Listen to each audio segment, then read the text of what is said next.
everybody, this is Rosa Sharon, and I'm back again with another book review. I just recently read Paddle Your Own Canoe, as written by Nick Offerman, and I have read Offerman's work before. The first one really wasn't my cup of tea because I'm really not into woodworking. It's interesting, yes, but I didn't walk away empty-handed with that particular book because there were some really good recipes. And I thought, you know what? They've got a kick butt recipe in there for moussaka. I think it was moussaka. And then I decided to claim it as my own. But that particular book I picked up at the library of all places. And Paddle Your Own Canoe is a relatively new book. It was published 2013, I do believe. That's what it says.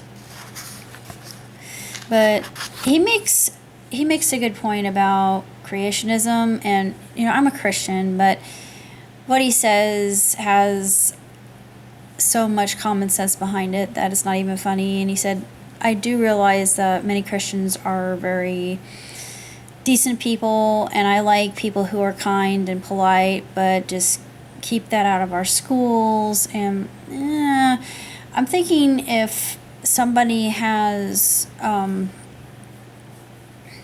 want to pray, they can do it on their own accord. They don't have to bring attention to themselves. Another thing is fundamentalism is something I never really enjoyed or agree with at all, because it's dogma and legalism, and you know how I feel about that. If you have been watching my channel long enough, I'm not a fan because I'm a humanist and I'm also an egalitarian.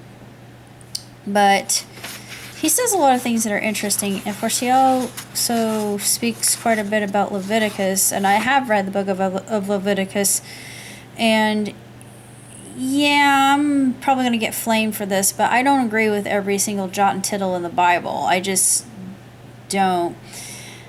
That particular chapter is a lot about dietary laws and homosexuality, and I don't agree with that. Yes, the Bible says it's a sin. However, if somebody is a homosexual, that doesn't necessarily make them a bad person. I have plenty of friends who are gay. So, no, they're not bad people. They're very sweet. And I believe that love is love, fundamentally. And people should, it's the pursuit of happiness, if you've read our Bill of Rights. Because amongst these liberties are life, liberty, and the pursuit of happiness. Of course, but homosexuals shouldn't really be condemned because they want to live a life similar to us heterosexual folks.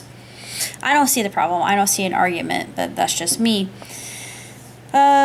He talks about his experience just growing up in theater. Well, not really growing up in theater, but having been bitten by the drama bug and getting involved with Kabuki. And I thought, really interesting, something I love. I mean, I've never seen a Kabuki play, but I've always wanted to, and I learned something also.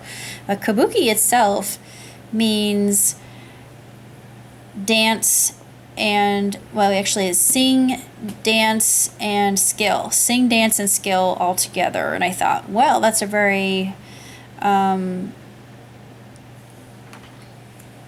meaningful word, just to have one word mean three things. And Japanese words often take that kind of multifaceted ability, or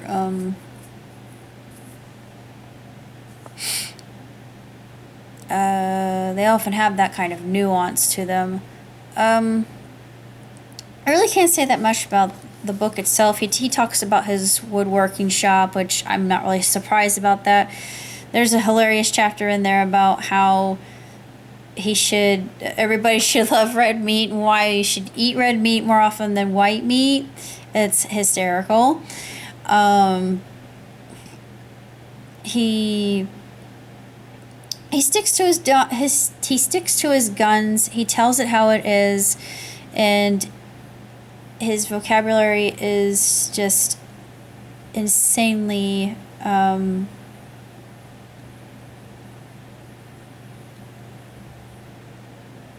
sequelius. And I think that's the right word. I encountered this word once before, but it just means very verbose. It's another way to say verbose.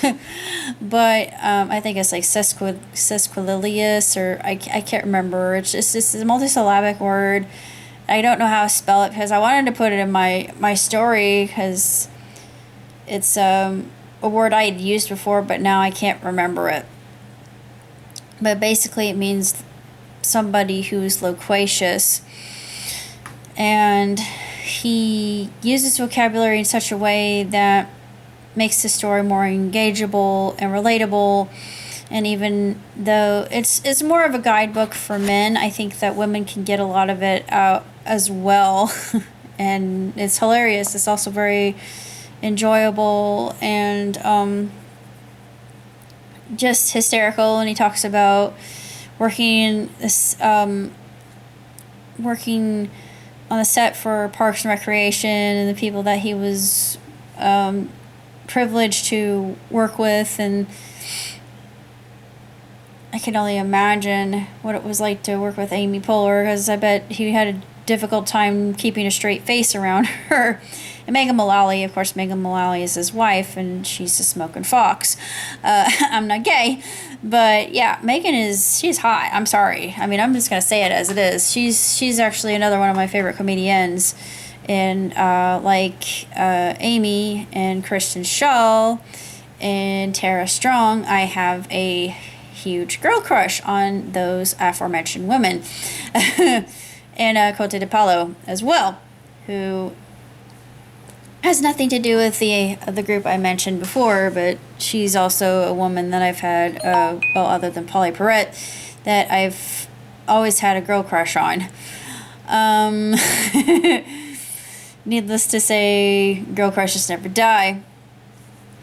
But this is a really interesting book. It's got a lot of insight into just how he grew up and things you never would have expected or suspected about Mr. Offerman, and the trials and tribulations that make up his life, and also a guide to how to be a real man. And he doesn't cut anybody any slack, which, I think actually that's a good thing, that he's so straightforward. And yeah, there's a lot of cursing in it, but it doesn't really bother me all that much, to be honest.